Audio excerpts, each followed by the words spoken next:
समित ठक्कर पर आज supreme court में फैसला आना था।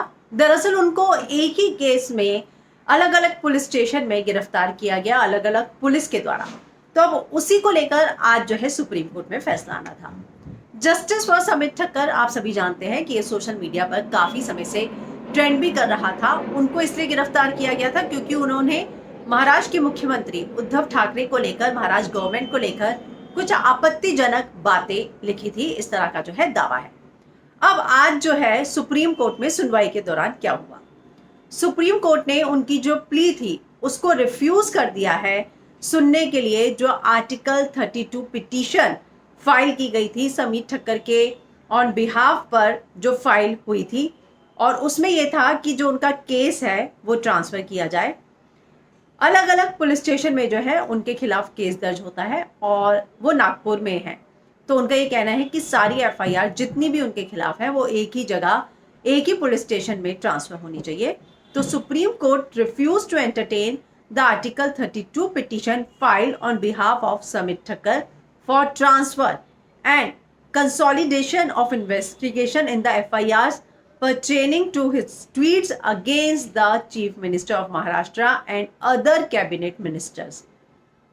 तो बाकी कैबिनेट मिनिस्टर और उद्धव ठाकरे जो कि महाराष्ट्र के सीएम हैं, उनके खिलाफ उनके ट्वीट को लेकर जितनी भी एफआईआर है वो ट्रांसफर की जाए। इस पर सुप्रीम कोर्ट ने कुछ भी कहने से इनकार किया, रिफ्यूजेस टू एंटरटेन, उसको एंटरटेन ही नहीं किया। दरअसल जो जेठमलानी है, जो कि बहुत सीनियर वकील हैं, उन्होंने समित ठक्कर की ऑन बिहाफ पर ये प्ली डाली थी। इसमें कहा गया, in today's hearing Jethmalani submitted to the court that the offences in the FIRs are bailable and yet Thakkar has been arrested.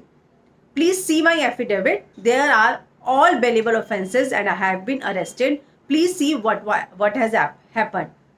तो ये जो है, जो जेठमलानी जी हैं, उन्होंने कोर्ट में इस तरह की अर्जी दी थी, जिस पर चीफ जस्टिस ऑफ इंडिया ने कहा, we see such matters every day, we are immune from such shocks, nothing will shock us now. तो उन्होंने कहा, देखिए आप भी देखकर शॉक हो जाएंगे। तो उन्होंने कहा कि आप जो है, तो जो बेंच है chief justice of India S A Bobde, और उन्होंने सीनियर एडवोकेट महेश जेठमलानी को कहा कि आप जो है उनकी इस एप्लीकेशन को एप्रोप्रिएट फोरम पर डालिए, यानी कि बॉम्बे हाई कोर्ट में जो है उनकी प्ली डाली जाए।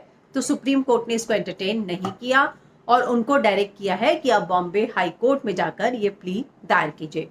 तो समित ठक्कर के जो वकील हैं उनको ये कहा गया है कि सुप्रीम कोर्ट नहीं, बॉम्बे हाई कोर्ट में जाइए, वहां पर ट्रांसफर की प्ली डालिए कि आप चाहते हैं कि केस नागपुर में जो है वो ट्रांसफर हो जाए। तो इसको लेकर मुझे लगता है कि अब ये प्ली बॉम्बे हाई कोर्ट में डाली जाएगी। इसको लेकर अगर कोई और भी अपडेट आता है तो हम आप तक लेकर जरूर आएंगे।